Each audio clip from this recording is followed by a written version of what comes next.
তোরা আছিস, তোরাই থাকবি, এই স্লোগানেই বন্ধুত্বের পরিচয়।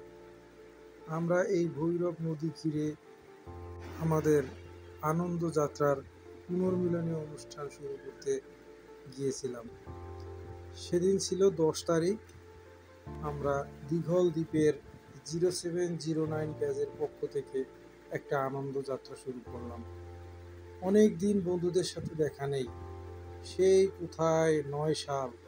তারপর থেকে ছন্নছাড়া একে অন্যের মতো করে আজ 2025 সালে এসে যখনই ফোন পেলাম এক বন্ধু যে আয় একটু আড্ডা মারি, সাথে সাথেই চলে গেলাম।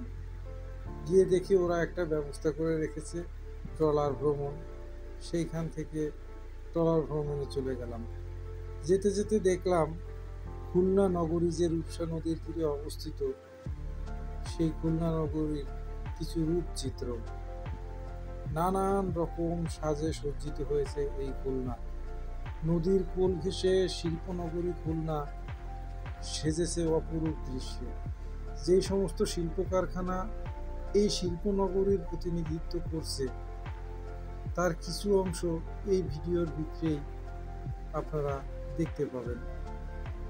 আমারও ভালো লেগেছিল, তাই কিছুটা শেয়ার করলাম আপনাদের সাথে আনন্দ ভাগাভাগি করার জন্য।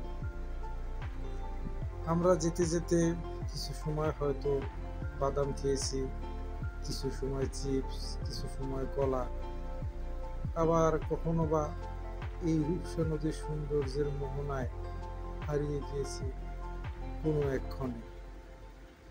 হয়তো সম্পূর্ণ ভিডিওর ভিতরে সম্পূর্ণ দৃশ্যটা তুলে ধরা হয়নি, তারপরেও আমি চেষ্টা করেছি যতটা পারি এর সৌন্দর্যটাকে অবলোকন করার জন্য, আপনাদের চোখে তুলে ধরার জন্য।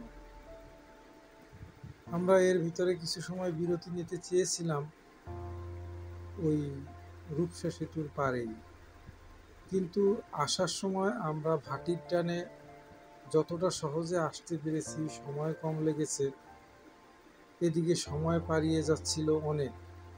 তাই ভেবে চিন্তা করলাম কোথাও নেমে সময় ক্ষেপণ না করে আবার ব্যাক করি, কারণ আসতে যদি সময় লাগে 2 ঘন্টা, যেতে সময় লাগবে 4 ঘন্টা। এটাই প্রতিকূলতা। অনুকূলে আসতে যতটা ভালো লেগেছিল, সহজ হয়েছিল, প্রতিকূলটা ততটা সহজ ছিল না, কারণ তখন সন্ধ্যা নামার ক্ষণে সন্ধ্যের আলো, লাইট নেই, নদীপথ, মেয়ে ছেলে রয়েছে। এটা আমাদের জন্য একটু ডিফিকাল্ট হয়ে দাঁড়িয়েছিল, কারণ আমাদের একটা পরিচিতি পর্বর ব্যাপার ছিল। সেই পরিচিতির পর্বের জন্য একটা আইসোলেটেড প্লেস খুবই দরকার ছিল। তো এই সুবাদেই আমরা চিন্তা করলাম যে আমরা ব্যাক করি। আর অনেক বন্ধু আমাদের সাথে অ্যাড হতে পারেনি, তারা ওখানেই থেকে গিয়েছিল যে আমরা যাবার পরে আমাদের সাথে তারা মিট করবে। সেই সুবাদেই তারা উপস্থিত হয়ে আমাদের ফোন করে বলছিল যে আমরা এসেছি, তোরা ফিরে আয়। আমরা খুবই আনন্দের সাথে ট্রলার ভ্রমণটা পাড়ি দিয়েছিলাম। ট্রলার ভ্রমণ এবং বন্ধুত্বের এই পরিচিতি চিরস্মরণীয় হয়ে থাকবে। বন্ধুত্বের মিস করি এবং বলি তোরা আবার এক আয়োজন কর। ভালো থাকিস সবাই।